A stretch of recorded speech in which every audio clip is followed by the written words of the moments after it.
Hello and welcome. This is Cheryl. Thank you so much for joining me today. Today is day 5 of the Spellbinders Crafty Advent Calendar, and I'm excited to open up another box and see what we have here.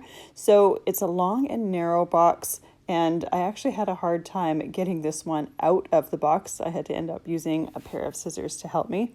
But it is a embossing folder. So it's a thin strip of an embossing folder, and to do a whole background, you'd have to do it several times. But it's a nice polka dotted background. And if you've seen any of the other videos I've done with the Crafty Advent Calendar, I'm trying to do a little project each day with supplies from the Crafty Advent Calendar and trying not to take too many other things to create a card or a tag or whatnot. So I'm going to make a card today, and I'm going to use that embossing folder for the mat behind the card. I'm taking the stamp set from day 2, and the first time I used this stamp set I used Copic markers. This time I'm going to use some distress reinkers, and I'm going to watercolor it. So I'm stamping on watercolor paper with some black StazOn. I like using black StazOn with my watercolors because it's nice and permanent. It's not going to go anywhere. So I stamp it and let it dry for a few moments. And when I'm watercoloring with distress reinkers, I have them all in a palette, and I have a tiny little label to the bottom right of each color so I can tell exactly what color is in each of the wells in the palette. I love using distress reinkers because they are already liquid, so I don't have to add water to hydrate something. They are a nice bright pigment, or they have a lot of color in them, so I can get some really dark colors to really light colors. So I'm trying not to put too much color on my brush to start, and then I'm going back in and tapping in with some of the dark color at the base of the leaf. I'm going to do the leaves first, and then I'm going to let it dry, and then I'm going to work on some of the flowers.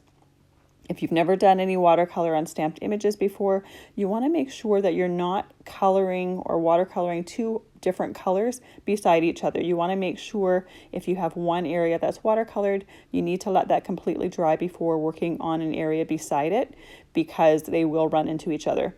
I just used StazOn to stamp this, so the image is very flat. If you stamped and embossed it, there's a little bit more forgiveness there, so you could go beside each other because there's kind of a little bit of a ridge from that embossing.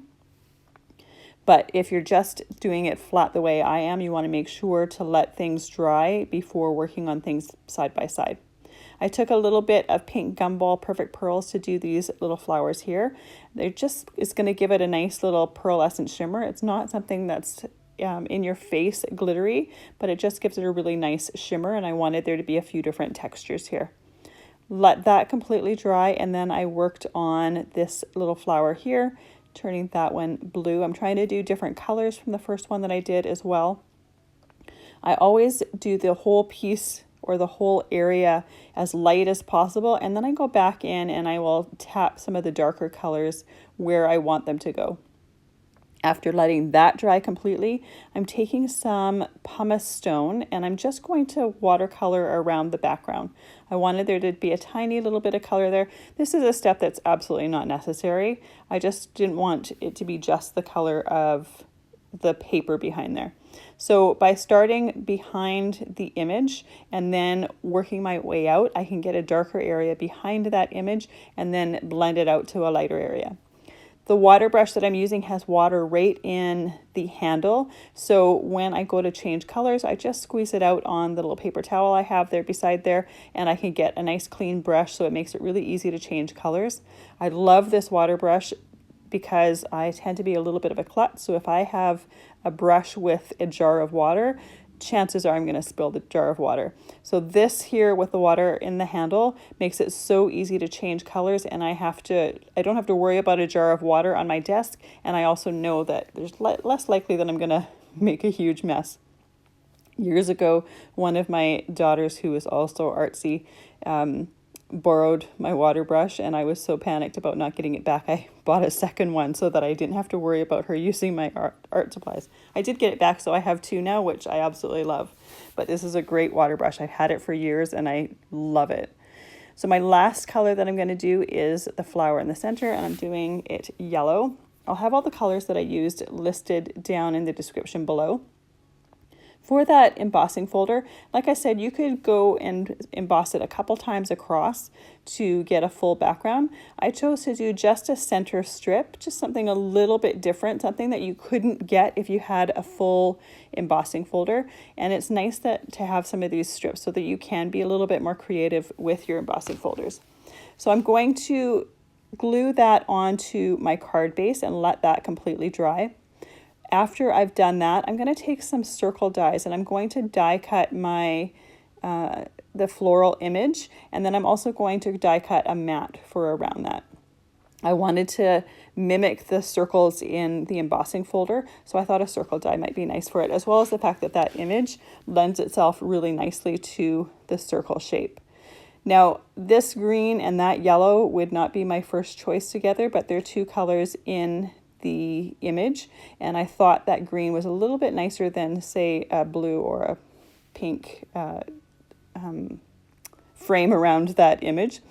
For die cutting the image, I'm going to make sure to tape everything in place. I want to make sure that die doesn't shift while I'm die cutting it because it has to be centered properly. With the solid, I didn't have to do that because if it did shift a little bit, it wasn't going to ruin anything. It was just a solid piece of cardstock.